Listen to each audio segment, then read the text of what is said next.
I cut through the water like a knife, the manta responding to my every movement as I banked through the densest plankton bloom I'd ever witnessed. The suit's wings extended from my arms, powered by the compact propulsion system on my back.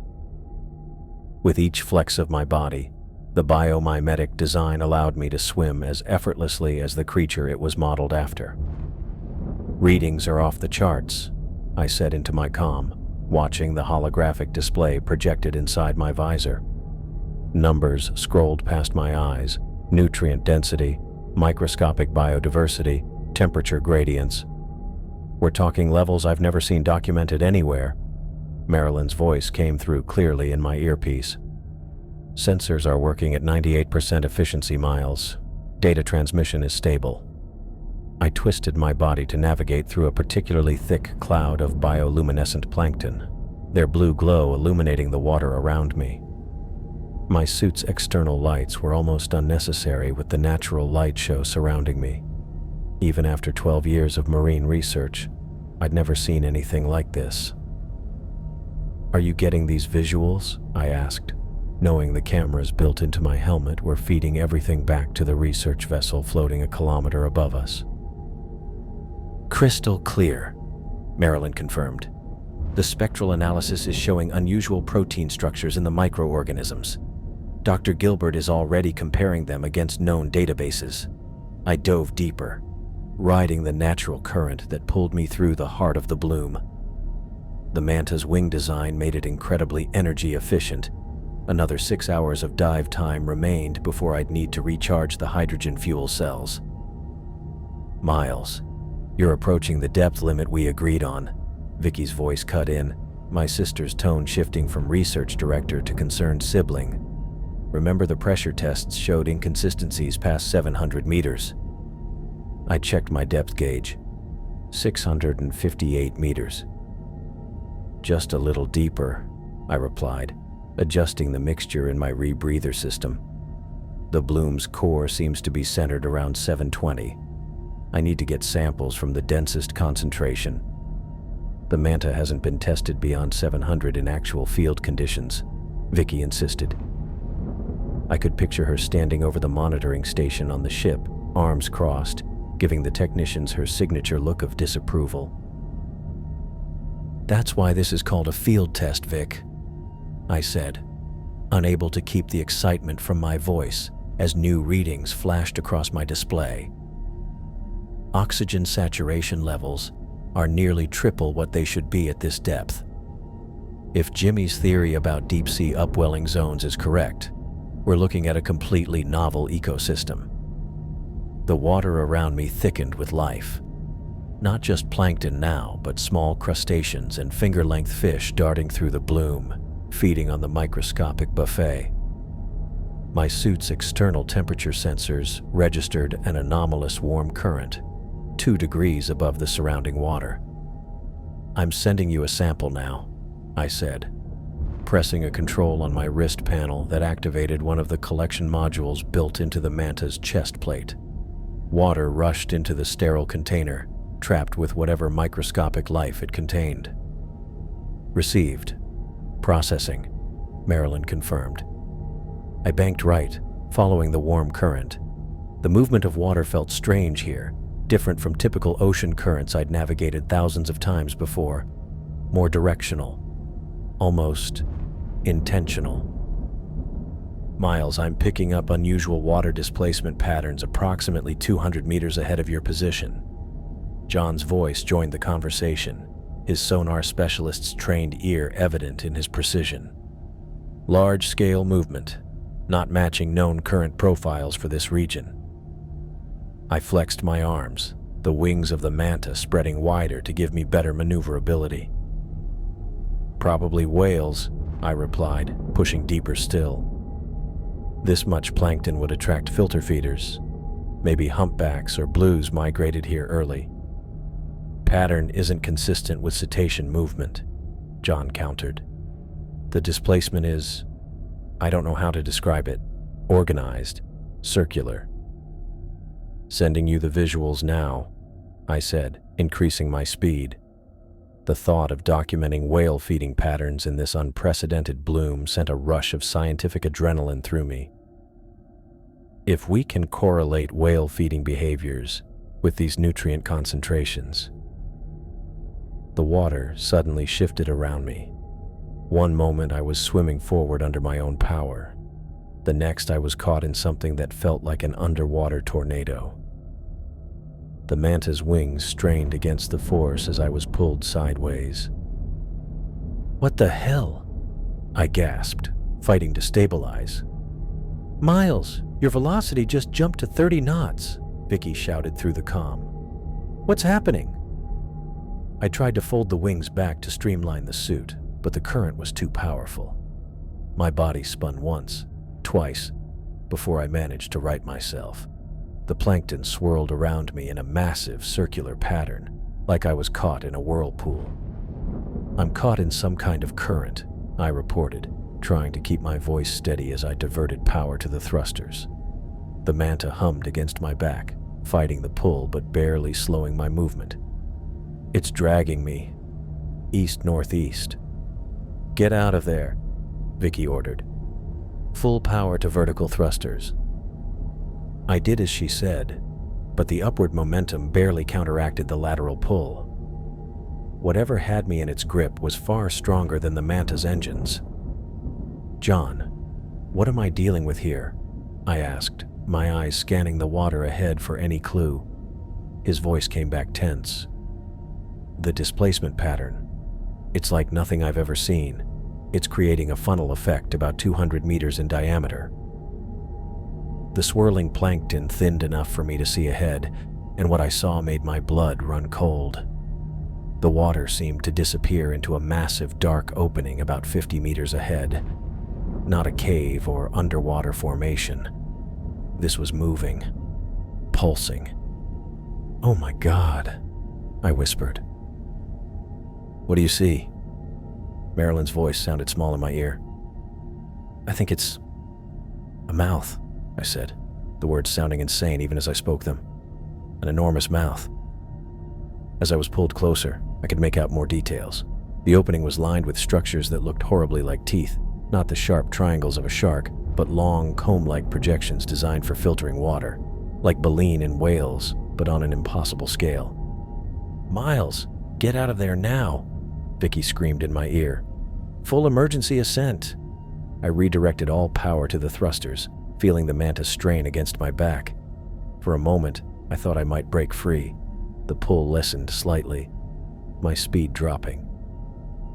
But then the current shifted, strengthened, and I was yanked forward with a force that nearly tore the wings from my arms. "I can't break free," I shouted, genuine fear cutting through my scientific fascination. "The pull is too strong." I was close enough now to see inside the maw. It wasn't dark in there.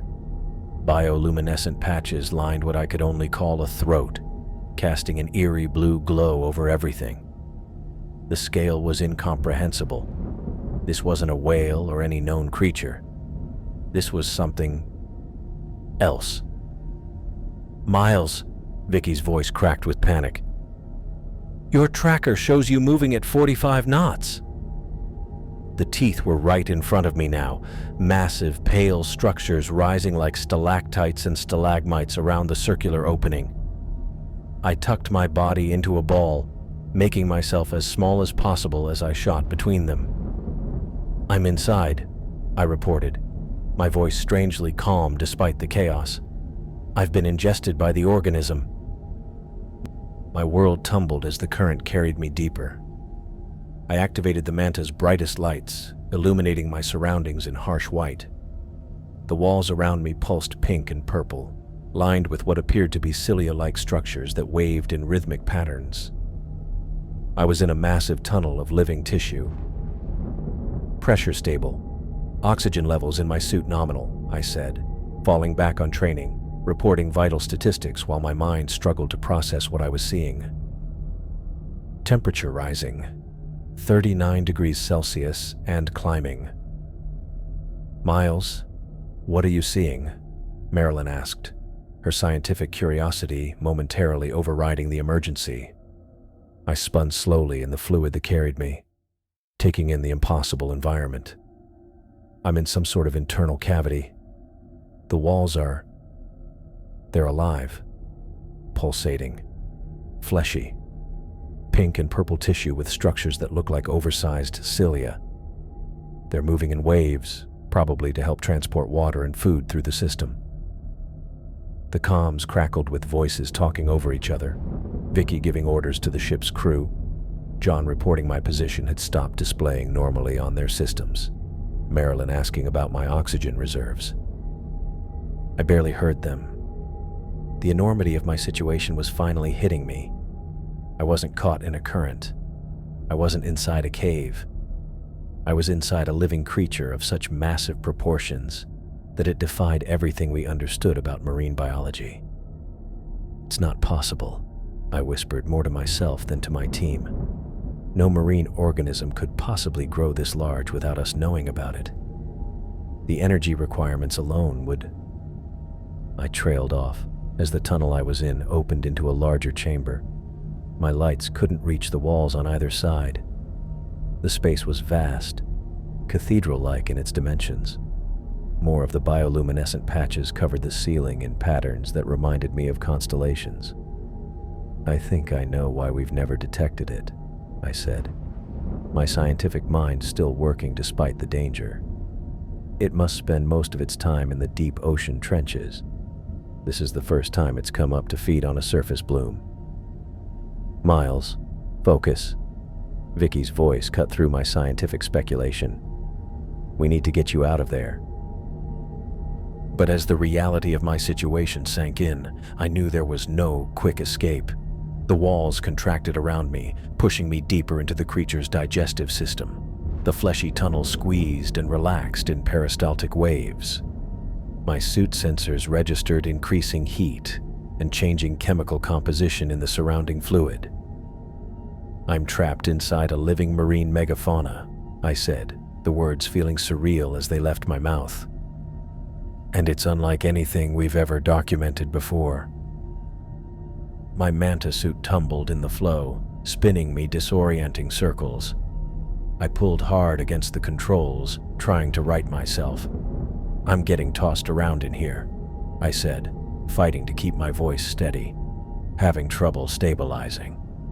The suit's wings caught against the fleshy walls, then snapped back as another contraction hit. I managed to engage the auxiliary thrusters, giving me just enough control to stop the spinning. "Miles, we're tracking your position." John's voice came through my comms. "Based on water displacement and cavity measurements, we estimate you're inside an organism approximately 30 meters in length." I blinked sweat from my eyes. 30 meters? That can't be right. Nothing that size should exist undetected in these waters. "Dr. Gilbert wants to speak with you," Marilyn cut in. Crystal's excited voice filled my helmet. "Miles, this is extraordinary. The measurements, combined with the feeding behavior John mapped, suggest you might be inside a lead-zichthys." "A what?" I asked, bracing as another muscle contraction slammed me against a ridged wall. The impact made me grunt in pain. "Are you okay?" Vicky asked, her voice tight with concern. "Just bouncing off the walls," I said, regaining control of the manta. "Crystal, what were you saying?" "Lead-zichthys problematicus," Crystal continued, unable to hide her excitement despite the situation. "A prehistoric filter-feeding fish from the Jurassic period. They grew up to 30 meters long. Some estimates suggest even larger. They've been extinct for over 150 million years." "Well, this one didn't get the memo," I muttered as another contraction pushed me along. The walls around me had changed texture, less rough, more muscular, lined with ridges that caught at my suit as I passed. The narrow passage was getting smaller, the contractions more coordinated. I was definitely in the esophagus now. "Running structural integrity check," I reported, tapping commands on my wrist panel. Numbers scrolled across my display. "Hull pressure increasing. We're at 83% integrity. still holding, but the contractions are getting stronger. "Can you turn around?" Vicky asked. I tried engaging the main thrusters, pushing against the flow of water and muscle. The manta strained, wings extended to their maximum. For a moment, I thought I was making progress, but then another powerful contraction hit, pushing me back farther than I'd advanced. "Negative," I said, shutting down the thrusters to conserve power. "The muscular action is too strong. It's like swimming up a waterfall. I'm going to save energy and try to navigate whatever's ahead." The passage widened slightly, giving me room to orient the suit properly. The walls pulsed with bioluminescent patches, providing enough light to see by. My sensors detected increasing acidity in the surrounding fluid, still mild, but trending upward. "Picking up a structural change ahead," I reported, studying the readout. "Looks like some kind of junction or branch in the passage." John's voice came through with a burst of static. "We're having trouble maintaining signal clarity. You're approximately 20 meters inside the organism now." "The signal degradation makes sense," I said. "All this tissue must be interfering with transmission. I'm seeing a split in the passage ahead. The water flow is dividing." I managed to stabilize the manta enough to take readings. The passage ahead branched in two directions, a larger opening continuing downward and several smaller channels branching off to the sides. "I think I'm approaching a junction between the gill chambers and the stomach," I said, putting together what I knew of fish anatomy. "Water is flowing both ways." "Miles," Sarah's voice broke through the static, "you need to be careful about which path you take. Our models suggest the gill path could crush your suit with specialized filtration structures, gill rakers, and the stomach path would expose you to digestive acids that will compromise your hull integrity." I checked my options. The manta was equipped with external manipulator arms for collecting samples and basic defense mechanisms, a high-pressure water jet and electrical discharge system designed to deter aggressive marine life. None of that seemed helpful against the inner workings of a creature this massive. "My standard tools aren't going to help much here," I said. "The manipulator arms can't grip anything useful, and I don't think shocking this thing from the inside is a great idea. Might just make it contract harder." The junction was approaching rapidly. I had maybe a minute to decide which way to go, or more accurately, which way to try to direct myself, as the creature seemed determined to make the choice for me. "Wait, Miles," Marilyn's voice cut through. "Dr. Gilbert has information that might help." "I'm listening," I said, bracing against another contraction. "These filter feeders have very sensitive gill structures," Crystal explained, her words coming through in broken patches. "They're designed to expel foreign objects, irritants." "You're breaking up," I said, adjusting my comm settings. "Say again?" Marilyn's voice came through clearer. "Dr. Gilbert says the gill structures are designed to expel foreign objects. They're sensitive to irritants. If you can stimulate them, they might push you out naturally." My mind raced. If I could reach the gill chambers and trigger an expulsion response, I might have a chance. These fish evolved to filter tiny organisms from the water, not deal with large foreign bodies in their respiratory system. "I think I see what you're getting at," I replied, a plan forming. "The manta's electrical discharge system might irritate the gill tissue enough to trigger a defensive response. I'd need to get into the gill chamber, but not so far that I get trapped in the gill rakers." Another massive contraction hit, pushing me hard toward the junction. I had seconds to decide. "I'm going to try for the gill pathway," I announced. "If Crystal is right about this being a lead zichthys, its respiratory system should be my best chance." "Be careful, Miles," Vicky said, her professional tone slipping just enough to reveal her worry. I engaged the thrusters, angling toward the side channels where water flowed toward what I hoped were the gill chambers. The suit scraped along the fleshy wall as I fought against the main current, trying to pull me toward the stomach. "Heading for the gills," I said, pushing the manta to its limits. "Let's see if we can convince this living fossil to spit me out." "I'm redirecting power to the front thrusters," I said, tapping commands into the control pad on my forearm. "The gill passage is narrowing." Water rushed past me toward what I hoped were the gill chambers, but the flow was getting stronger. My suit struggled against it, the motors whining with effort. I needed to think fast. "Miles, your vital signs are elevating," Vicky's voice came through with a hint of concern. "Try to keep calm. What are you seeing?" I squinted through the manta's forward viewport.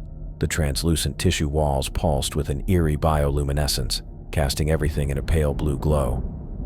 "I can see some kind of structural change ahead," I reported.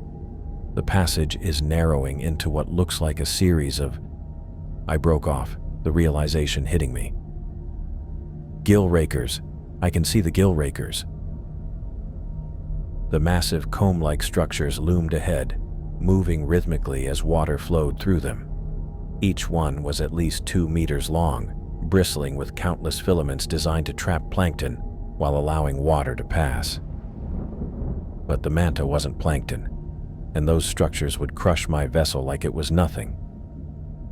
"Miles, you need to get out of there now," John urged. "Those structures aren't designed to let anything your size pass through." "I know," I said, my mind racing. "But I can't turn around against this current." I checked the depth gauge and oxygen levels. Both were stable, but that wouldn't matter if I ended up crushed between prehistoric gill rakers. I had maybe 30 seconds before the current carried me straight into them. "I need to trigger a defensive response," I said, fingers flying across the control interface. "Something to make this fish spit me out." "What are you thinking?" Marilyn asked. "The acoustic array," I answered, already pulling up the system controls. "It's designed for communication and sonar mapping, but I can reconfigure it to emit high-frequency pulses." "You want to give a prehistoric fish a headache?" Crystal's voice carried a mix of disbelief and admiration. "More than a headache," I said. "Most large marine organisms have defensive responses to certain sound frequencies. If I can mimic the right ones—" I worked frantically, bypassing safety protocols and reconfiguring the manta's external acoustic transducers. The gill rakers were getting closer, the water current strengthening as it funneled between them. 20 seconds, I muttered, more to myself than the team. "Miles, your oxygen recycler needs power priority," Vicky warned. "Whatever you're doing." "I know what I'm doing," I cut in, then added, "I hope." I diverted power from all non-essential systems to the acoustic array. The interior lights dimmed immediately, plunging the cockpit into near darkness. Only the blue glow of the control panels and the bioluminescence from outside provided any visibility now. "Hull integrity at 82%, Marilyn reported. "Whatever you're planning, do it fast." My fingers danced over the controls, programming a specific frequency pattern. I drew on everything I knew about marine biology, combining the low-frequency distress calls of injured whales with the hunting vocalizations of orcas, predator and prey signals that might trigger an instinctive response. "Acoustic array configured," I announced. "Emitting now." I hit the activation command. The manta shuddered violently as it emitted the deafening, modulated shriek. Even inside the cockpit with its soundproofing, the noise was almost unbearable. A rising and falling wail that mimicked both wounded prey and approaching predator. The effect was immediate. The muscular walls around me convulsed, spasming wildly. I was thrown against my restraints as the manta pitched sideways. "It's working!" I shouted over the noise. "The water flow, it's reversing!" The entire passage contracted, then expanded dramatically. I felt it more than saw it. The pressure changes as the creature's powerful throat muscles convulsed in what I recognized as a massive gag reflex. This living fossil was trying to expel whatever was causing it distress. "Hold on," John said. "We're getting erratic movement readings from your position." "That's because I'm being thrown around like—" Another violent contraction cut me off, slamming me against the side of the cockpit. The manta lurched backward through the contracting passageway, tossed like a toy in a washing machine. Warning lights flashed across the control panels as the external sensors failed under pressure. Hull integrity dropping to 63%. Marilyn's voice crackled through the comm system, breaking up with static. "External cameras offline," I reported, trying to keep my voice steady as the manta spun through the churning water. "Navigation systems compromised." I grabbed the manual controls, trying to stabilize the vessel, but another spasm sent me tumbling again. The creature's muscles were contracting with incredible force, pushing the manta back the way I had come. "It's working!" I shouted over the alarms. The sound pattern triggered a defensive response. "We can barely hear you, Miles," Vicky replied, her voice fragmented by interference. "Your signal is breaking up." "I said it's working," I repeated louder. "The creature is expelling me. The acoustic—" A massive contraction cut me off, sending the manta into another spin. I fought down a wave of nausea as the vessel whirled through the water. "Team, if you can hear me, I'm being forced back toward the mouth," I said, doubting the clarity of my transmission, but needing to try. The gastrointestinal muscles are contracting in sequence. It's a textbook regurgitation response. The pressure increased suddenly, squeezing the manta from all sides. The hull groaned under the strain, more warning lights flashing across the panels. I braced myself, gripping the controls tightly. Then, with one final powerful contraction, I felt a rush of movement. The pressure vanished suddenly as the creature's enormous mouth opened, ejecting the manta into open water. The sudden release of pressure sent me hurtling forward like a champagne cork. Sunlight filtered through the viewport. Actual sunlight, not bioluminescence. The control panels flickered, struggling to adjust to the sudden change in environment. I was out. I had escaped from the belly of a living, prehistoric monster. Come on," I muttered, wrestling with the controls.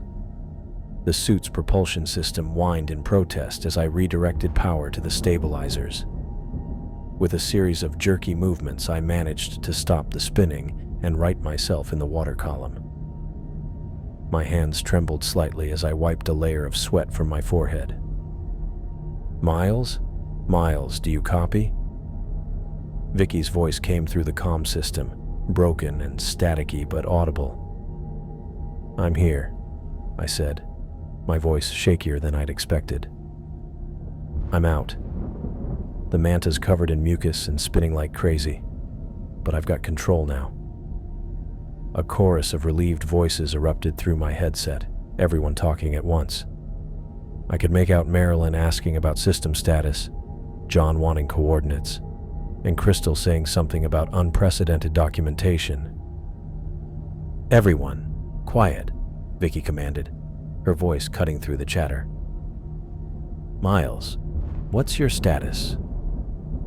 I ran a quick diagnostic, watching the readouts flicker across my display. Hull integrity at 76%. Oxygen recyclers functioning at normal capacity. Main propulsion operating at 83%. As the manta stabilized, I turned to look behind me. Through the mucus-streaked viewport, I saw it. The creature that had swallowed me whole and then spat me back out.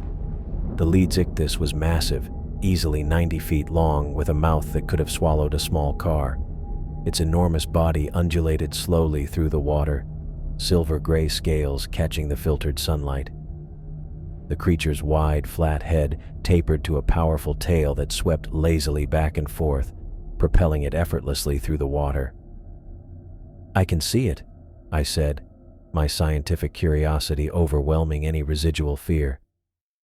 It's incredible. Exactly as the fossil record suggested, but alive." The giant fish seemed unbothered by our encounter, already resuming its feeding in the plankton bloom. Its enormous mouth opened wide, taking in vast quantities of water and the microscopic organisms within it.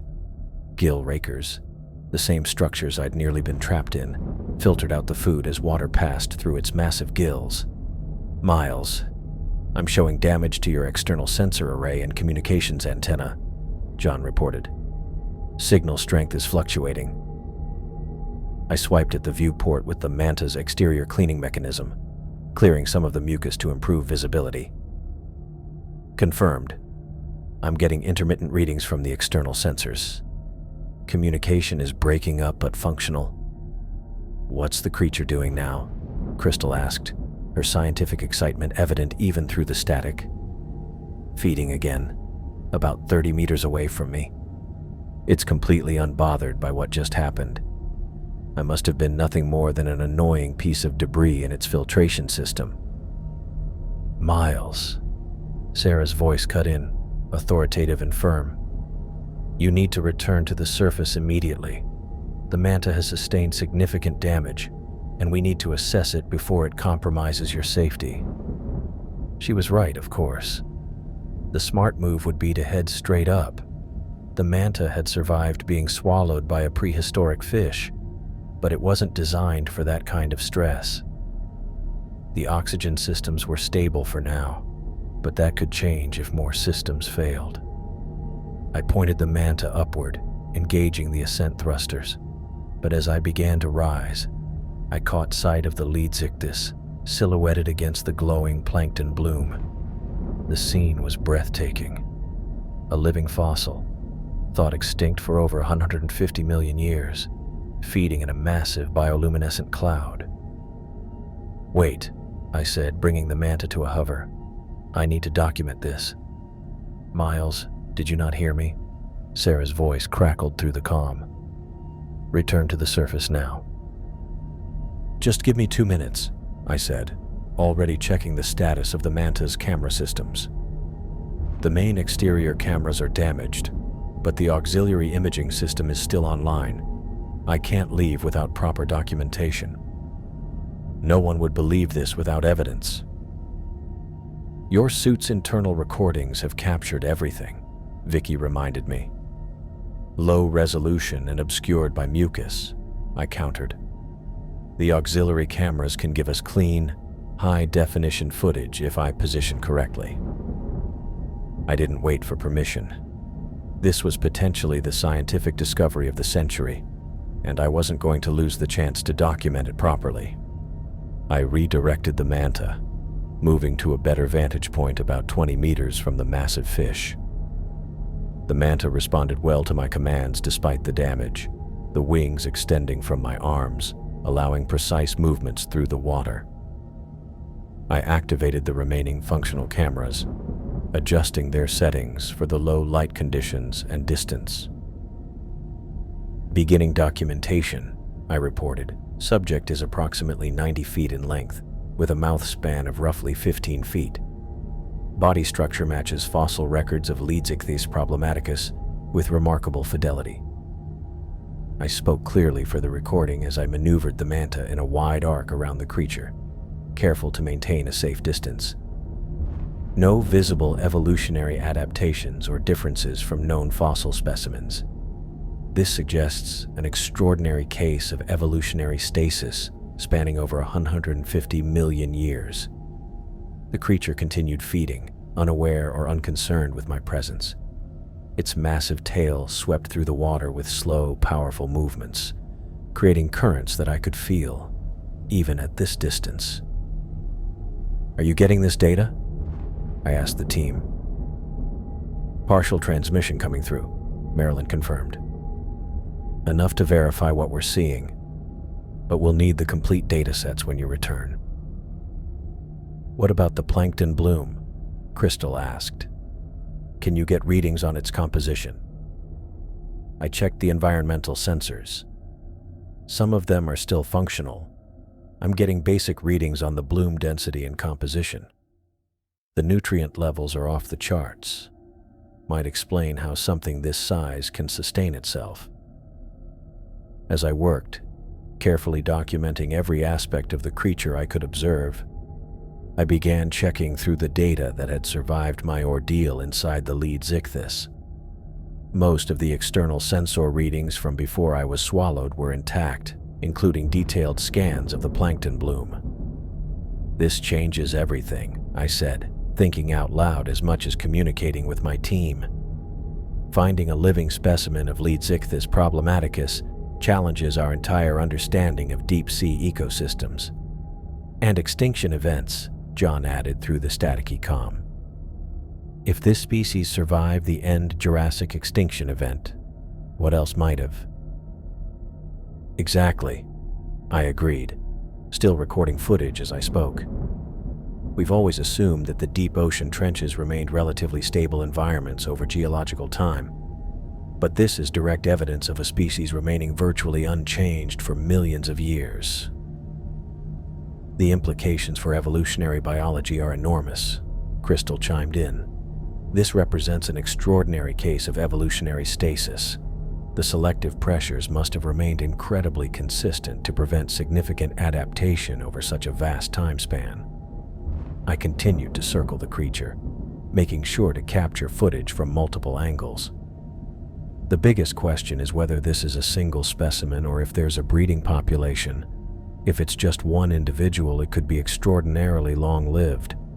If there's a population, they must have remained incredibly isolated to avoid detection until now. "The deep scattering layer might explain how they've remained hidden," Vicky suggested. "If they primarily feed on these dense plankton blooms within the DSL, our sonar technology would have difficulty distinguishing them from the surrounding biomass." As I finished capturing the footage, I took a moment to simply observe the creature. Despite everything that had happened, being swallowed, nearly crushed, and violently expelled, I felt an overwhelming sense of privilege. I was witnessing something that no human had ever seen before, a living link to Earth's ancient past. "All right," I said finally. "I've got everything we need. Beginning ascent now." I pointed the manta upward once more and engaged the thrusters. As I rose through the water column, I took one last look at the lead Zichthys. Its massive form was growing smaller below me, still silhouetted against the glowing plankton bloom, continuing the same feeding behaviors it had performed for millions of years before humans ever existed. The manta moved steadily upward, carrying me back toward the surface and the research vessel waiting above. Despite the damaged sensors and communication array, the suit's core systems were functioning well enough to get me home safely. I monitored the hull integrity readings carefully, watching for any signs that the pressure changes of ascent might worsen the damage. "Beginning decompression protocols," I reported as I reached the appropriate depth. "The manta's systems should handle it, but we might need to extend the stops to be safe." "Understood," Vicky replied. "We're tracking your ascent. Just take it slow and steady." As I ascended through the layers of the ocean, my mind raced with questions and possibilities. What other supposedly extinct species might still exist in the deepest parts of our oceans? How had the lead Zichthys remained undetected for so long? What did this mean for our understanding of evolution and extinction? One thing was certain: this discovery would change marine biology forever, and I had the footage to prove it. Light filtered through the murky water above me, growing brighter with each meter of my ascent. The hull integrity warning flashed red on my display panel. 74% now, down 2 points from minutes ago. Not catastrophic, but definitely concerning. "Hull integrity dropping, but still within operational parameters," I said, tapping the screen to acknowledge the alert. "Ascending at reduced speed." The manta shuddered as I guided it upward, The control response felt sluggish, like steering a car with a flat tire. The slime coating my viewport had started to dissipate, giving me a clearer view of the surrounding water. "Copy that, Miles," Vicky replied, her voice clearer than it had been in the depths. "Maintain current ascent rate. No need to push it." I adjusted my position in the pilot seat, wincing as my back protested. Being tossed around inside the Leadsichthys had left me with what would surely become an impressive collection of bruises. "Hey, check this out," I said, noticing something strange about the water around me. There's a clear avoidance pattern in the marine life. About 50 meters out from the Leadsichthys in all directions, it's almost completely empty of fish. I directed one of the remaining functional cameras downward, where typically there would be schools of fish taking advantage of the nutrients stirred up by a large feeder. There was instead a conspicuous absence. A perfect sphere of emptiness surrounded the prehistoric creature. "That's fascinating," Crystal's voice came through, excitement evident despite the static. "Are you getting readings on the water composition in that zone?" I checked the environmental sensors. Oxygen levels are actually higher than normal. pH is slightly altered, more acidic. And there's a distinct temperature gradient. It's almost as if the Leadsichthys is creating its own microclimate. "The implications are huge," Crystal replied. "If it's secreting some kind of deterrent compound that modern fish recognize and avoid, then maybe it's not the first one they've encountered," I finished her thought. "Which would mean there's a population, not just a single specimen." I tapped commands into the control panel, recording these observations and tagging them with timestamps and depth markers. The scientific significance of what we'd discovered was just starting to sink in. A living fossil, swimming in waters we thought we understood, changing everything we knew about extinction events and evolutionary timelines. "Miles, this is Sarah." Her voice cut through my scientific reverie, sharp and clinical. "I need a full status report on your physical condition. Any dizziness, disorientation, numbness in extremities?" "I'm fine, Sarah. Just some bruising from being knocked around."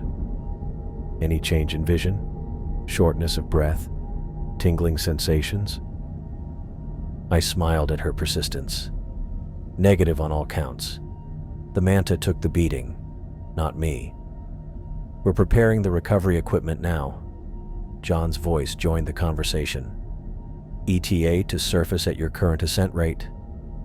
I checked the depth gauge. "About 22 minutes if I maintain this speed. The damaged exterior is causing significant drag." "Copy that. We'll be ready." As I rose through the water column, the quality of the comlink steadily improved. I could now hear the background noise from the ship. Excited voices, movement, the occasional burst of laughter or exclamation. The team was already poring over the preliminary data I transmitted. "Miles, the footage you captured is remarkable," Crystal said. "The gill structure alone will rewrite textbooks, and the way it processes the plankton bloom, I've never seen anything like it. The feeding efficiency is off the charts," I added, remembering the massive mouth opening to engulf cubic meters of nutrient-rich water.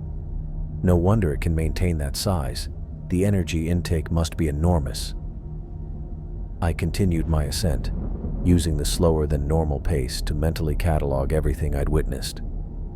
The precise movements of the creature, the internal structure I'd inadvertently mapped during my journey through its digestive tract, the bioluminescent patches that lined its insides.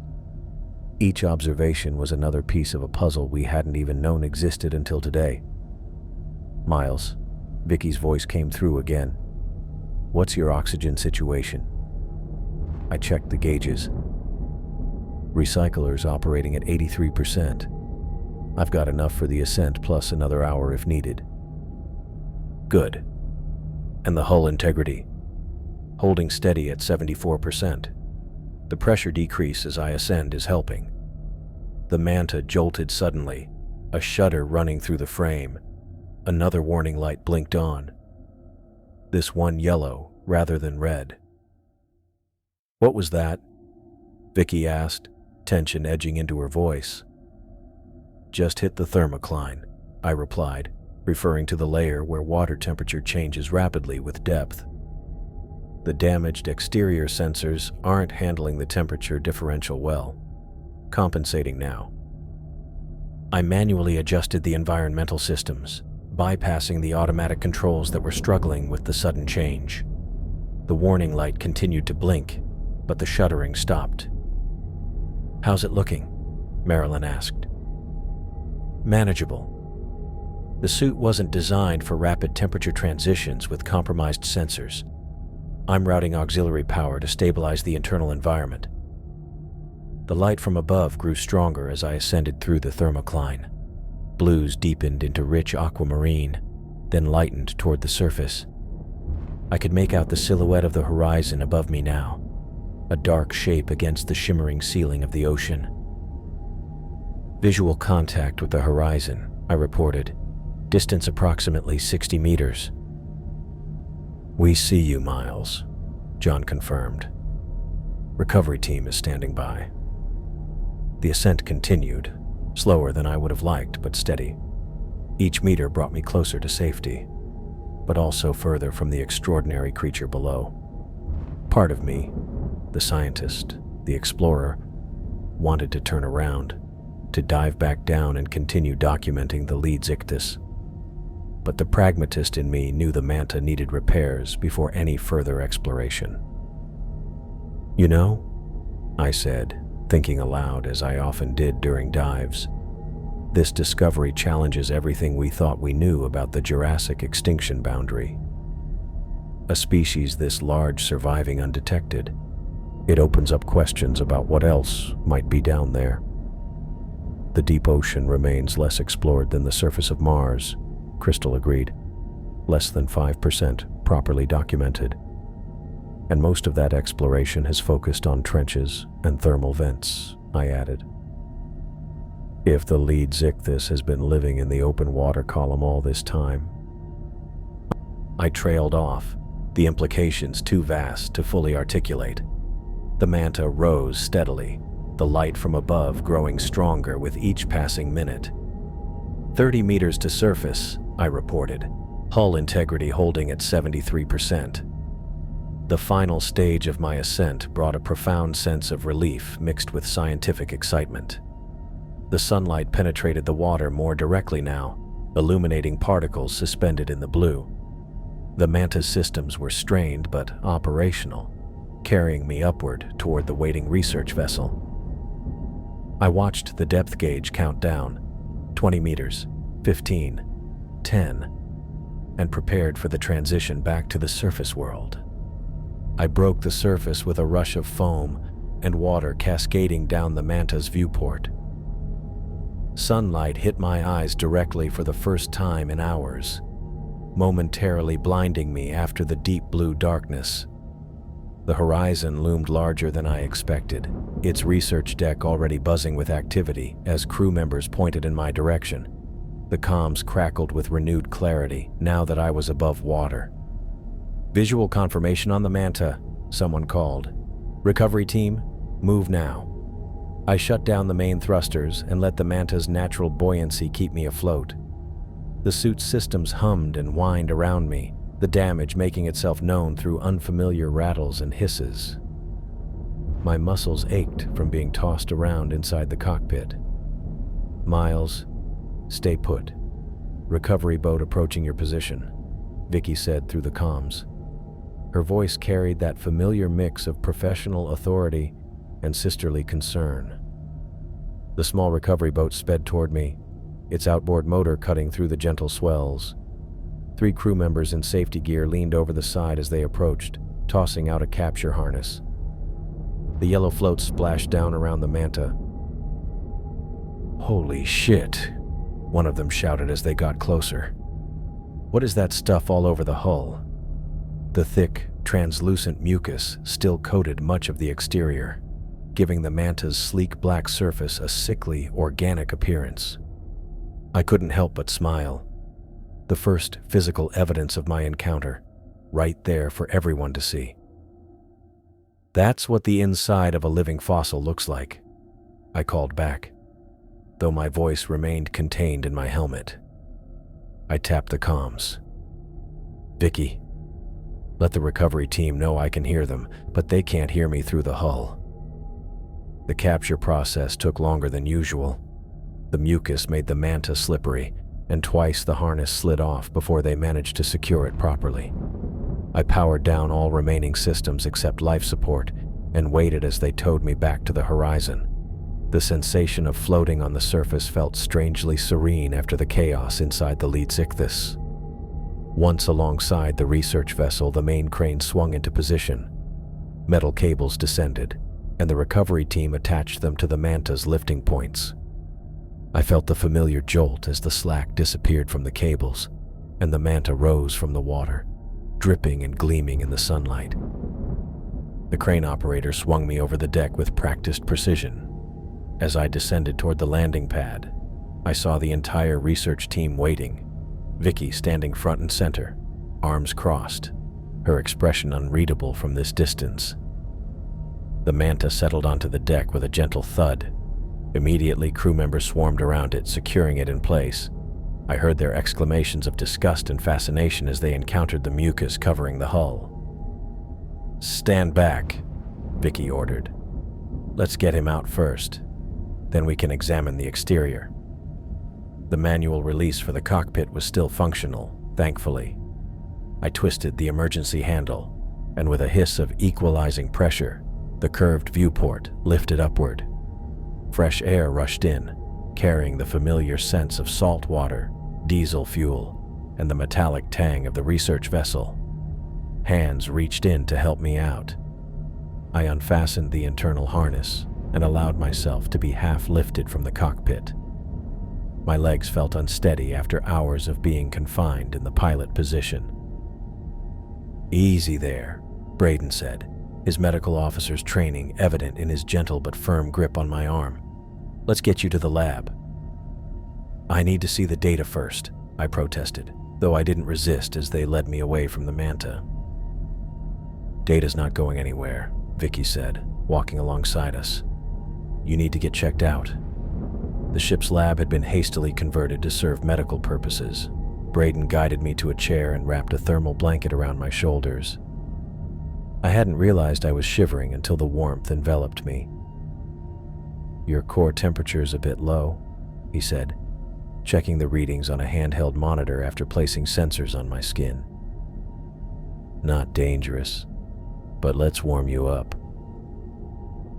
The lab door burst open and Sarah rushed in, her face cycling through a series of emotions: relief at seeing me alive, concern at my bedraggled appearance, and finally, naked scientific curiosity that couldn't be contained. "What did it look like from the inside?"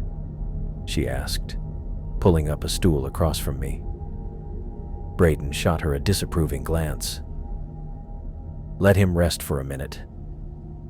"I'm fine," I insisted, though the thermal blanket felt reassuringly good. The walls were lined with this dense, vascularized tissue, not like a mammal, more fish-like but with structures I've never seen before. The gill chambers were massive, with filtering structures that looked almost mechanical in their precision. As I spoke, more team members filtered into the lab. Crystal, John, and Marilyn joined the growing semicircle around me. Vicky stood by the door, supervising but keeping some distance. "The mucus was everywhere," I continued, warming to my topic despite my physical exhaustion. "But it wasn't random. It seemed to serve specific functions in different parts of the organism. Near the gills, it was thinner, probably to facilitate oxygen exchange. In the main digestive tract, it was thicker, more viscous." "Did it try to digest you?" Marilyn asked, her eyes wide. "Not actively. I think the manta was too large to be recognized as food. It swallowed me because I was in the middle of its feeding path, just collateral intake while it was filtering plankton. Braden interrupted by placing a blood pressure cuff around my arm. Any pain? Dizziness? Nausea? Some bruising from being tossed around? Nothing serious. He nodded, but continued his examination methodically, checking my pupils, testing my reflexes, and monitoring my oxygen saturation. The hull integrity warnings. How bad was it? Vicky asked from her position by the door. Got down to 73%. The pressure in the deeper sections of the digestive tract was significant, I answered. But the main systems held. The external sensors took the worst of it. John stepped forward, tablet in hand. Speaking of which, Marilyn's been downloading what survived from the data systems. You want to see what we got? I sat up straighter, ignoring Braden's quiet sigh. Absolutely. John tapped his tablet, and the lab's main display screen lit up. Give us a second to compile the footage. While we waited, Crystal approached with a sample container. We scraped some of that mucus off the manta. Initial analysis shows proteins unlike anything in our database. Not surprising, I said. We're talking about a species that's supposedly been extinct for over 165 million years. The screen flickered, then filled with the first images from my dive. The footage was jerky at first, showing the plankton bloom from my initial descent, then steadied as it captured my approach to what we now knew was the lead ichthys. There, John said, pausing the video on a frame that showed the massive creature in profile, its mouth open as it moved through the water. That's our first external shot. The team fell silent, taking in the enormity of what they were seeing. The lead ichthys filled the frame, its ancient form both familiar from fossil reconstructions and utterly alien in its living state. The coloration, Crystal murmured. Nothing like what we've theorized. Play the interior footage, I urged. John advanced the timeline, and suddenly we were inside the creature. The footage showed the pulsating walls, the bizarre structures, the play of bioluminescence that lit the interior. Despite the damage to the cameras, several clear segments had survived, documenting my journey through the living fossil. This is Dr. Gilbert, who had joined us quietly, stepped forward to examine the footage more closely. This is unmistakably Leedsichthys problematicus, the gill structure, the feeding apparatus. It matches the fossil record precisely, but with soft tissue features we could only guess at before. How is this possible? Marilyn asked. How does a species stay hidden for 165 million years? Deep ocean refugia, I suggested.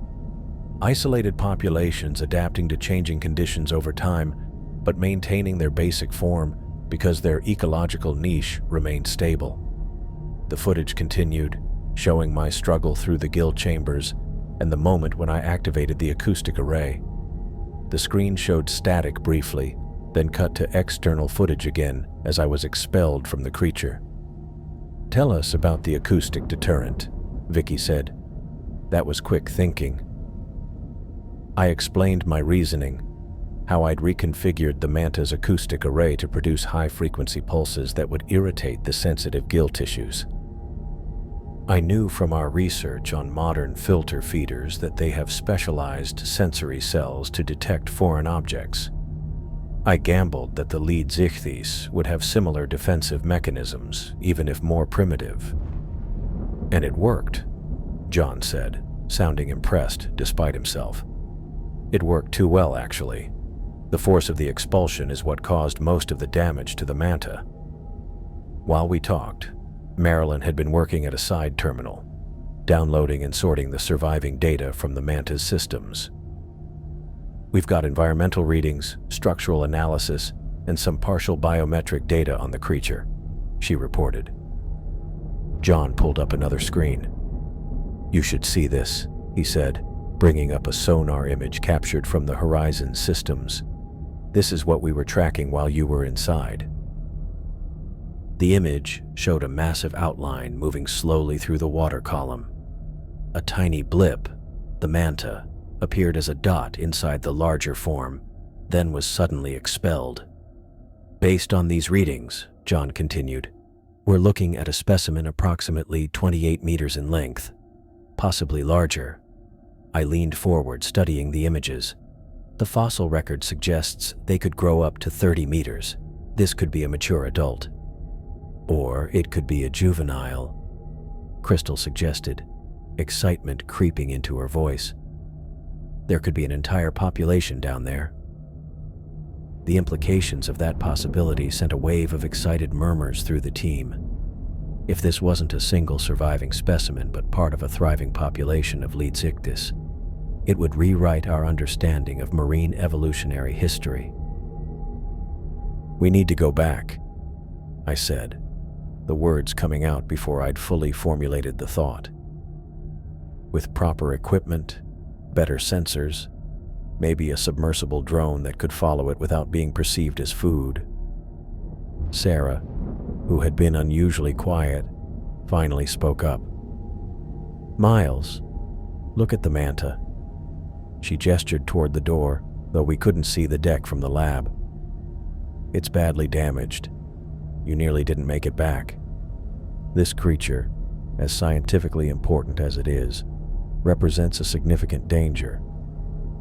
The danger came from being unprepared, I countered. Now we know what we're dealing with. We can design the right approach, the right equipment. And what if there are other unknown megafauna down there? Sarah pressed. Other species we're not prepared for? That's exactly why we need to return, I insisted. Think about the scientific implications. If the Leedsichthys survived, what else might be down there? We could be on the verge of discovering an entire ecosystem of living fossils. Vicky stepped into the center of the group. This isn't a decision we're making right now. Miles needs rest, and we need time to analyze the data we already have. But I started to protest. No arguments, she said firmly. Medical officer's orders, right, Braden? Braden nodded. At least 12 hours of rest before we discuss next steps. I wanted to argue further, but exhaustion was catching up with me. The adrenaline that had carried me through the ordeal was fading, leaving my body heavy and my thoughts less sharp than I needed them to be for this debate. Fine, I conceded. But the data analysis continues. I want preliminary reports ready when I wake up. As the team dispersed to their various tasks, I remained seated, the thermal blanket still wrapped around my shoulders. The monitor still displayed the sonar image of the Leedsichthys, its massive form a shadow against the blue background. A living fossil, swimming in waters we thought we understood.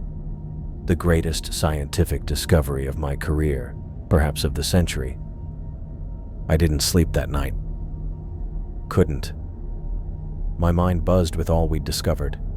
The shower had washed away the mucus and salt water, but nothing could rinse the images from my head.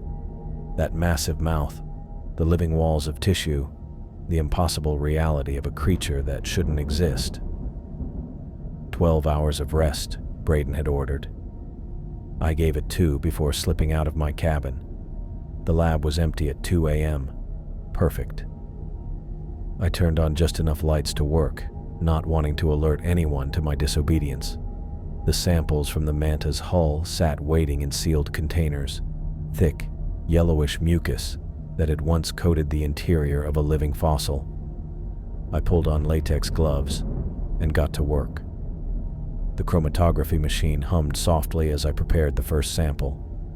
While waiting for results, I connected my helmet cam's memory chip to the main computer, downloading the footage from inside the Leedsichthys. The chemical analysis beeped.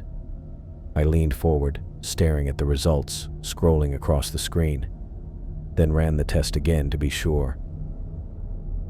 "What are you hiding?" I murmured to the sample. The protein structures didn't match anything in our database, not surprising for mucus from a creature believed extinct for 150 million years, but the complexity was astounding. The compounds contained molecular structures I'd never seen before, chains that resembled bioactive components, but arranged in patterns that defied conventional biochemistry. I spent the next 4 hours running different tests, documenting every result, cross-referencing with known marine biochemicals. By 6 a.m., I had filled 3 digital notebooks with findings and sketched preliminary structural diagrams of the novel compounds. The plankton samples from the bloom showed equally fascinating properties. Under the microscope, their cellular structures revealed specialized adaptation for nutrient density. I pulled up footage of the lead zichthys feeding, watching its massive mouth straining the water. The connection hit me. The plankton wasn't just food. It was specialized food, uniquely suited to the nutritional needs of this creature. My tablet chimed with a calendar reminder. Breakfast meeting at 7:30. I rubbed my eyes, feeling the burn of an all-nighter, but too excited to care. I took a quick break to change my shirt and splash cold water on my face.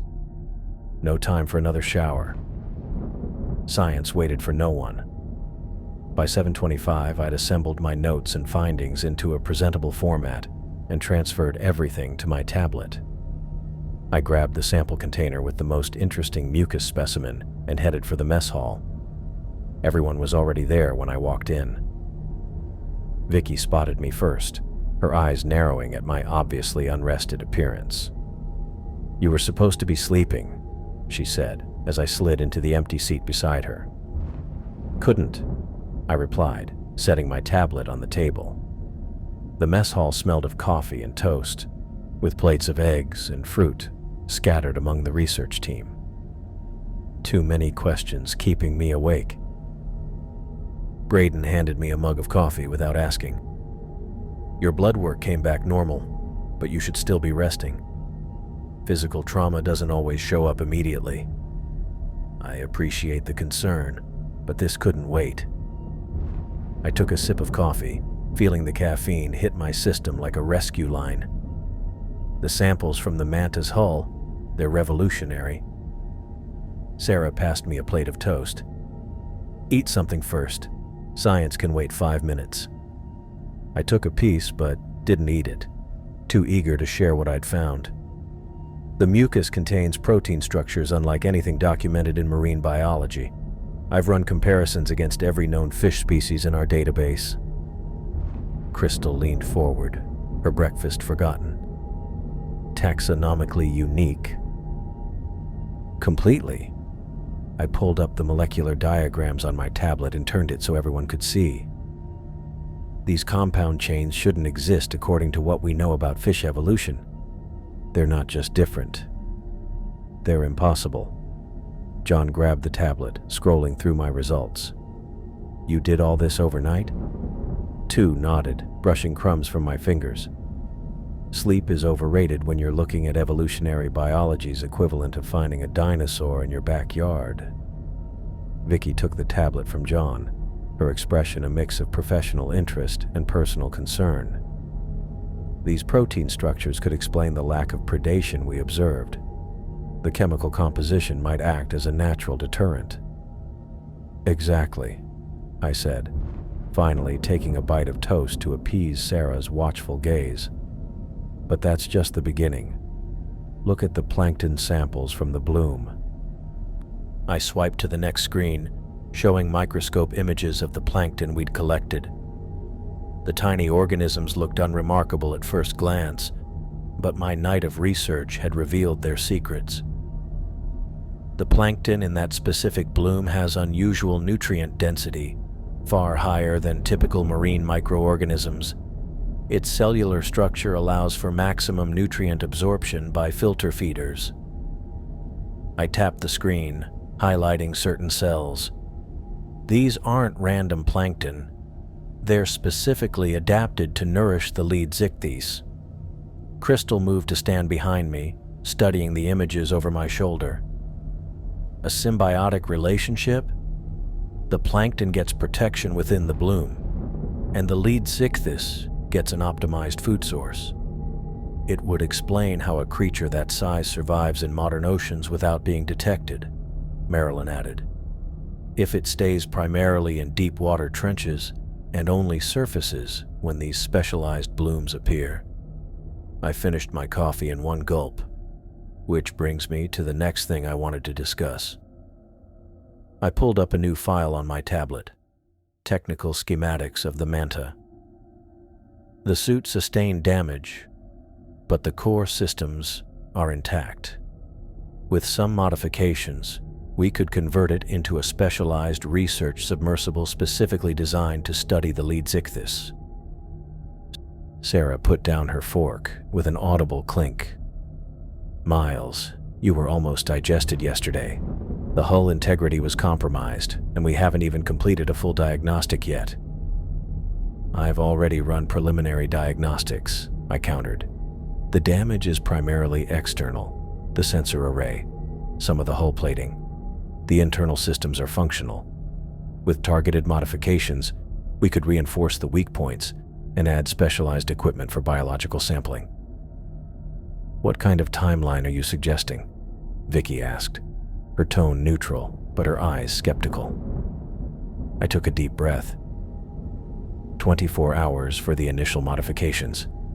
We'd need to strip down some of the systems, reconfigure the propulsion array for better maneuverability, and install new sampling equipment. Sarah laughed without humor. That's impossible. The safety protocols alone would take days to recalibrate. Not if we work in parallel teams, I insisted. John can handle the navigation systems, Marilyn the programming, and I can oversee the physical modifications. Dr. Gilbert, who had been quietly listening while finishing her breakfast, finally spoke up. I think we should hear him out. This discovery is potentially the most significant marine biology find in a century. We have an obligation to document it thoroughly while we have the chance. I shot her a grateful look, then pulled up another file on my tablet. I've also sketched designs for a smaller observation drone that could launch from the modified Manta. The schematic showed a sleek, torpedo-shaped device about the size of my arm. It would be tethered to the main vessel, but could navigate more easily around the creature without posing a threat or risking being ingested. John studied the design with professional interest. The hydrodynamics look solid. We have components and storage that could work for this. The drone would need clear operational parameters, Marilyn said, already thinking through the programming challenges. I'd recommend setting hard boundaries to maintain distance from the creature's feeding zone. We don't want a repeat of yesterday. Agreed, I said. Safety is a priority. That's why the drone makes sense. Minimal risk with maximum data collection potential. John checked his own tablet, frowning slightly. There's another factor to consider. I've been monitoring satellite imaging of the surface waters. The plankton bloom is shifting with the currents, moving southeast at about 2 knots. If we want to continue studying this creature in its feeding environment, our window may be limited. The table fell silent as everyone considered the implications. The Leedsichthys would follow its food source.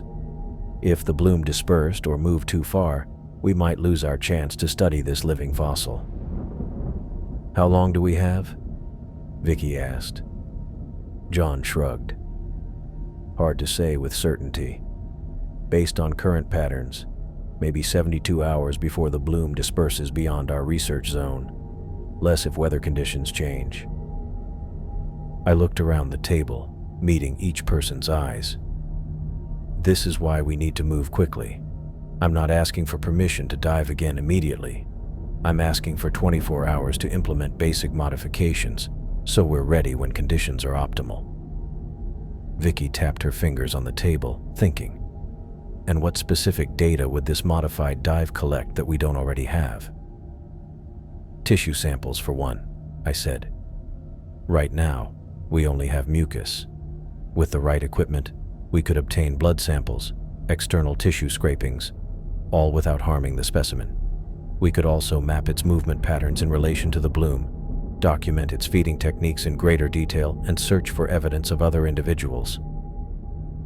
Other individuals? Sarah asked. I nodded.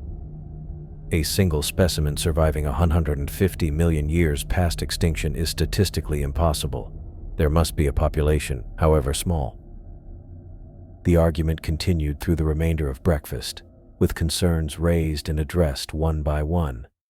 Sarah remained skeptical about the timeline, Crystal enthusiastic about the research potential, John pragmatic about the technical requirements. Through it all, Vicky listened, asking pointed questions, but not tipping her hand. Finally, as the dishes were being cleared, she made her decision. "You have 24 hours for basic modifications," she said, holding up her hand when I started to smile. "Basic modifications only. I want detailed plans on my desk in 2 hours, including safety protocols and contingency measures. No corners cut on hull integrity or life support. The drone idea is approved in concept, but I want testing in controlled conditions before deployment." "Absolutely," I agreed, already mentally prioritizing the work ahead. "I'll have those plans to you right away." "And Miles," she added, her voice softening slightly, "get some sleep tonight. I need you sharp for this to work." "I will," I promised, though we both knew my mind was already racing ahead to the modifications, the research potential, the living impossibility waiting beneath the waves. As the team dispersed to their morning duties, I stayed behind to finish sketching component designs on my tablet.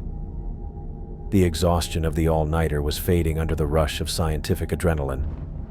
24 hours wasn't much time, but it would be enough to transform the Manta into something new, a window into a world we thought lost to time. After 20 minutes of uninterrupted work, I grabbed my coffee and headed for the engineering bay.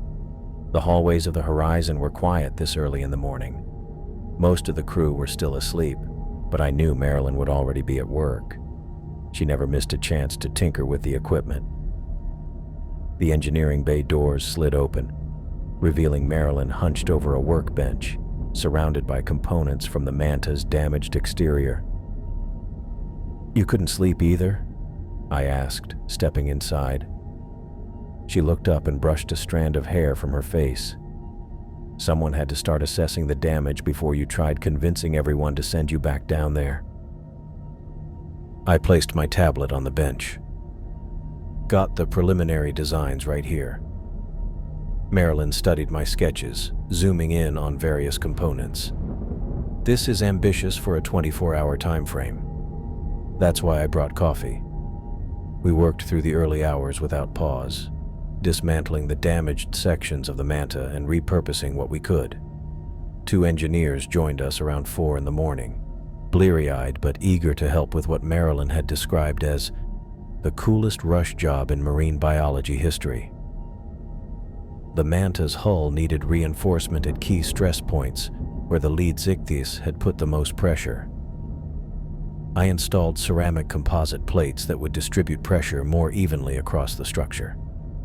Marilyn focused on upgrading the sensor array, calibrating it specifically to detect large organism movement patterns, even through dense plankton blooms. The old system was designed to filter out large signals to better detect microorganisms, she explained, hands deep in wiring. "We're doing the opposite now." By sunrise, sweat dripped from my forehead as I connected the last power coupling to the new drone system. We'd nicknamed it Remora, after the fish that attached to sharks, small enough to get close to our living fossil, without triggering a defensive response, but equipped with high-definition cameras and sampling tools. "How's it looking?" Crystal asked, appearing at the doorway with a tray of sandwiches. I wiped my hands on a rag. "We're making progress. Communication system is next." "You've been at it all night?" She set down the food. "The plankton bloom won't wait for us to catch up on sleep." I picked up a sandwich and took a bite, suddenly aware of how hungry I was. Crystal studied the modified Manta. "So this small pod detaches?" "That's the Remora," I explained between bites. "It'll give us close-up footage without risking the main vessel. After what happened yesterday, I'd rather not become fish food again. The next few hours blurred together as we connected systems, ran diagnostics, and patched the damaged hull. By 10 a.m., the Manta looked different, bulkier in places where we'd added reinforcement, with a small Remora drone attached to its underside. "Time to test the comms," I said, climbing into the cockpit. Sarah arrived as I was adjusting the headset. She carried a clipboard and wore the expression of someone who'd come to deliver bad news. "The safety protocols for this dive are non-negotiable," she said, handing me the clipboard. I scanned the document while Marilyn ran final system checks. The parameters were strict. Maximum depth of 600 meters, mandatory hourly check-ins, and immediate ascent if hull integrity dropped below 90%. "Only 4 hours of bottom time?" I asked, looking up at Sarah. "That's generous considering what happened yesterday." She crossed her arms. "Vicky wanted to limit you to 2. "Sarah, come in." I spoke into the headset, testing the communication system. Her voice came through crystal clear in my ear. "Receiving you." "All systems are green," Marilyn called from her station. "Remora drone is responding to controls." I signed Sarah's safety parameters and handed back the clipboard. "We're ready to go." "Just because we can send you back down there doesn't mean we should," Sarah said, her voice softening. "But the data you brought back, it's too important to ignore." An hour later, I was suited up and in the Manta, being lowered into the water. The team had gathered on deck, Vicky giving last-minute instructions, John reviewing sonar data, and Marilyn making adjustments to my communication system. "Remember, the bloom has shifted since yesterday." John's voice came through my headset as the Manta touched the water. "Head southeast at a bearing of 153. Copy that." I engaged the thrusters once the crane released the Manta. Water closed over the viewport, and I began my descent. The enhanced displays showed depth, water temperature, and oxygen levels. A new addition was the long-range biomass detector that would alert me to the lead ichthys long before visual contact. At 300 meters, I reached the upper boundary of the plankton bloom. It was noticeably less dense than yesterday, patches of clear water visible between cloudy sections. "I'm entering the bloom," I reported. "Visibility is better than yesterday, but the concentration is decreasing. We might be losing our window of opportunity." "Understood," Vicky replied. "Proceed with caution." I continued downward, watching the sensor array for any signs of large organism movement. At 450 meters, the first alert pinged, a massive biomass reading approximately 200 meters ahead. "I've got something on the new sensors," I reported, adjusting my course slightly. "Can't see it yet, but the readings match what we'd expect from our friend." "Keep your distance," Sarah reminded me. "That's why we built the Remora." I slowed the Manta's descent and leveled out at 500 meters. The plankton was thick enough here that visibility extended only about 15 meters in any direction, but the sensors told me everything I needed to know. The lead ichthys was ahead, moving slowly through the bloom. At 520 meters, I caught my first glimpse. A dark shape moved through the cloudy water, enormous and graceful despite its size. I positioned the Manta at the agreed safety distance of 50 meters and prepared the Remora for deployment. "Visual confirmation," I said, unable to keep the excitement from my voice. "Preparing to launch Remora." The small drone detached from the Manta with a soft click. I gripped the separate control stick and guided it toward the lead ichthys, keeping my movements slow and non-threatening. On my screen, the feed from the Remora's cameras showed the massive creature in stunning detail. Its skin had a mottled pattern, darkest along the spine and fading to a pale cream on its underside. The enormous mouth opened and closed rhythmically, taking in huge volumes of plankton-rich water. "Are you seeing this?" I asked. knowing the team was receiving the same video feed. Incredible. Crystal's voice was barely audible. The gill structures are exactly as predicted from fossil records, but there's more vascularization than we thought. I guided the remora around the creature's head, capturing footage of its gill function. Water poured from the gill slits in powerful streams, filtered clean of plankton. "I'm recording extraordinary feeding efficiency," I narrated for the log. "The mouth opening creates a pressure differential that draws plankton in, and the gill rakers act as sieves. But there's something else happening. The mucus on the gill rakers appears to be capturing nutrients that would normally pass through." For nearly an hour, I maneuvered the remora around the Leedzichthys, documenting every aspect of its anatomy and behavior. We observed how it changed direction, how its massive tail propelled it through the water with minimal effort, and how it seemed to sense the densest patches of plankton. "The estimated length is consistent with our largest fossil specimens," I reported. "Just under 30 meters, but the body mass appears greater than predicted, possibly an adaptation to colder modern oceans." The remora's sensors collected data on water composition around the creature, confirming our earlier findings about the unique microenvironment it created. "This is beyond anything we could have hoped for," John said. "We're witnessing behaviors that would never fossilize." I was so focused on the remora's footage that I almost missed the alert from the manta's sensors. The Leedzichthys had changed course. It was turning toward me. "Movement alert," I said, checking the distance readings. "It's heading in my direction." "Distance?" Vicky's voice was calm but urgent. 40 meters and closing. I'm recalling the remora now." I guided the drone back toward the manta as quickly as I dared without making erratic movements that might trigger a predatory response. The Leedzichthys continued its turn, its massive head now pointing directly at my position. 30 meters, I updated. Still approaching. The remora was almost back. Just a few more seconds and it would dock with the manta. The Leedzichthys kept coming, its enormous mouth beginning to open. 25 meters, I reported. "Remora is almost docked." I heard Sarah's voice, tight with concern. "Prepare for emergency ascent." The remora clicked into place just as the proximity alarm sounded.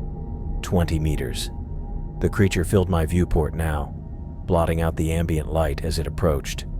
I disengaged the safety locks and grabbed the ascent controls, ready to rocket toward the surface the moment the Leedzichthys came too close. Then something unexpected happened. It slowed down. "It's changing its approach pattern," I told the team. "Not the same behavior as yesterday." The massive fish reduced its speed, shifting from a direct course to a more gradual arc that brought it alongside the manta rather than straight at me. I checked my depth gauge. 498 meters. "Miles, you need to start your ascent now," Vicky said, her voice tight with concern. I studied the creature's movement pattern. Yesterday, it had been purely focused on feeding, sucking in everything in its path. This was different, more deliberate. "Hold on," I said, still watching. "It's not trying to feed, it's checking us out." 20 meters away, the Leedzichthys drifted in a wide, lazy circle around the manta. Its enormous body blocked much of the ambient light, creating a moving shadow across my viewport. I kept my hand on the ascent control but didn't engage it. "What's it doing?" John asked through the comm. "Circling me," I replied, turning the manta slowly to keep the creature in view. "Almost like it's curious." Crystal's voice came through next. "Interesting. Filter feeders typically don't investigate objects in their environment unless they're potential food sources." I adjusted the external cameras to track the Leedzichthys as it continued its circuit around me. The creature was moving with surprising grace for something so huge, its massive tail propelling it through the water with minimal effort. "Miles," Sarah said firmly. "Protocol says you need to ascend if a large marine animal approaches within 20 meters. I knew she was right, but this was an opportunity we might never get again. Just a few more minutes. It's not displaying any aggression." The lead Zichthys completed its first circuit and began a second, slightly tighter loop. I counted the seconds between its passes in front of my viewport. The creature was maintaining a consistent distance and speed. "The team has been analyzing your footage from yesterday," Marilyn said. "We've never seen behavioral patterns like this in modern filter feeders." "Because there aren't any modern filter feeders this size," I replied. "Nothing even close." The enormous fish adjusted its course again, moving closer. 15 meters now. I tensed but kept watching. Its movements remained smooth, unhurried. "Miles, I'm ordering you to begin ascent," Vicky said. I could tell from her tone she meant business. "Wait," I said. "It's coming closer. I think it's trying to get a better look at us." The lead Zichthys changed direction, swimming directly toward the manta. My heart beat faster. I placed my thumb on the ascent button, ready to punch it if needed. But then the creature slowed and drifted to a stop about 10 meters away. That's when I saw it. The eye. Positioned on the side of its massive head, it rotated slightly to focus on the manta. It was huge, easily the size of a dinner plate, dark and surprisingly clear. Ancient. Intelligent. "I can see its eye," I said quietly, almost whispering, though there was no need. "It's watching me." "It's probably never encountered anything like the manta before," Crystal suggested. "You're a novelty in its environment." The eye blinked, a slow, deliberate motion that sent a chill through me. This was a moment of contact across an impossible gap of evolutionary time. A living fossil examining a modern human in his technological shell. "Miles, your oxygen levels are fine, but your heart rate is elevated," Braden reported. "Try to stay calm." "I'm calm," I replied, though I wasn't sure that was true. Just amazed. The creature continued to hover, its massive form suspended in the water before me. Its gill structures pulsed rhythmically, drawing water through its complex filtration system, even as it remained stationary. "We're getting clear readings of its bioelectrical field," John reported. "Nothing like this in our database." An idea struck me. I glanced at the control panel where I'd reconfigured the acoustic array yesterday. That had been at maximum intensity, designed to trigger a defensive response. But what if? "I'm going to try something," I said. "The acoustic array might let us communicate with it, or at least see how it responds to different sounds." "Miles," Vicky started to object. "Low frequencies only," I assured her. "Nothing that would stress or harm it. Just making contact." I adjusted the controls, setting the array to emit a low, gentle hum, well below the painful frequencies I'd used to escape yesterday. The sound was barely audible to human ears, but in water, it would carry clearly. The effect was immediate. The lead Zichthys twitched, its massive body tensing momentarily. The great eye widened slightly. "It heard that," I reported. "Definite response."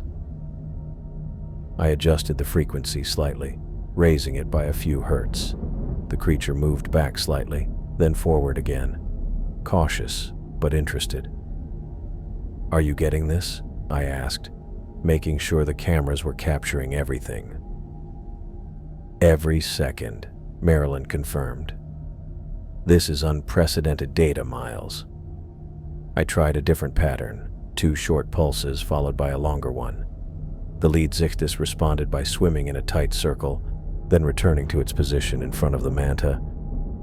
"It's communicating," Crystal said, her voice filled with wonder. or at least responding to the patterns. Modern whales and dolphins do this, I said, but we've never had evidence of this kind of behavior in prehistoric fish species. The Leadsichthys moved closer, now barely 5 meters from the manta. I could see details of its skin, the texture, the pattern of scales, even small parasites attached to its massive form. "Miles, that's too close," Sarah warned. I didn't respond. I was too focused on what was happening. I sent another series of tones through the water, this time a rising pattern. What happened next left me speechless. The massive creature, 30 meters of prehistoric fish, performed a complete roll, rotating its enormous body 360 degrees in the water. The maneuver was slow and deliberate, displaying its pale belly before completing the rotation. "Did you see that?" I finally managed to say. It just rolled."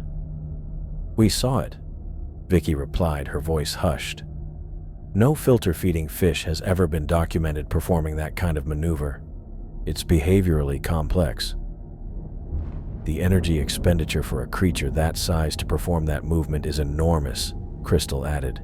"It's not just responding to you, Miles. It's showing off." I adjusted the camera angles again, making sure we captured every detail.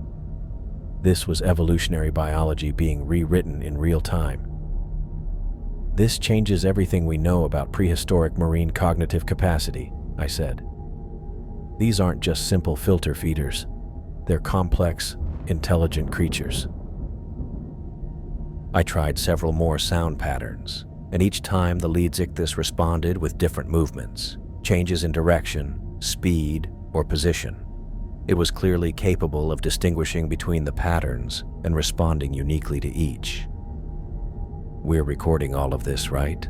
I asked. "Every second," John confirmed. "The data will take weeks to analyze fully."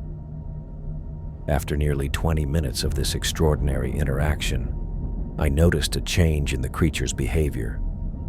It seemed less focused on the manta, its eye occasionally drifting away to scan the surrounding water. "I think it's losing interest," I reported. As if confirming my observation, the Leadsichthys began to turn away, its massive body pivoting slowly in the water. It paused once more, that dinner plate eye giving the manta a final look, then moved off toward the plankton bloom we'd observed earlier. "It's returning to feeding," I said, watching as the creature opened its enormous mouth and began to swim steadily through a cloud of microscopic organisms. I felt a strange mix of relief and disappointment as the Leadsichthys moved away. Part of me wanted to follow it, to spend days or weeks studying its every movement. But I knew we had already gathered more data than we could have hoped for. "Beginning ascent," I finally said, engaging the thrusters to start the manta's journey back to the surface. "Glad to hear it," Vicky replied, not bothering to hide her relief. As the manta rose through the water column, I kept the rear cameras focused on the diminishing form of the Leadsichthys. Even from a distance, its size was apparent, a living relic from an age we'd previously only known through fossils. "How much did we record?" I asked. 27 minutes of high-definition video, Marilyn reported. "Plus all the sensor data, acoustic responses, movement patterns, bioelectrical readings." "That's going to make quite a paper," I said, smiling despite my exhaustion. "Papers," Crystal corrected. "Plural. This is enough data for years of research." I watched the depth gauge as the numbers decreased. 450 meters, 400, 350. Each meter taking me farther from the most extraordinary encounter of my scientific career. "We just rewrote the textbooks on prehistoric marine species," I said. "Nobody's going to look at those fossils the same way again." The realization of what we'd accomplished began to sink in. We hadn't just discovered a living specimen of a creature thought extinct for 150 million years. We documented behaviors never before known. complex responses, possible communication, intelligence that no one had ever suspected in a fish of that evolutionary age. "The scientific community is going to go wild when they see this footage," Sarah said. I nodded, though no one could see me. "Not just the footage, the implications. If the Leedsichthys survived, what else might still be out there in the deep ocean?" As the manta continued its ascent, I felt a profound sense of privilege. For a brief window of time, I had made contact with a living fossil, a creature that by all rights shouldn't exist in our modern world. And it had responded, not as a mindless feeding machine, but as a complex, curious being. We'd come looking for data and found something much more valuable, a new understanding of life itself and the incredible tenacity with which it clings to existence, even across the vast gulfs of evolutionary time.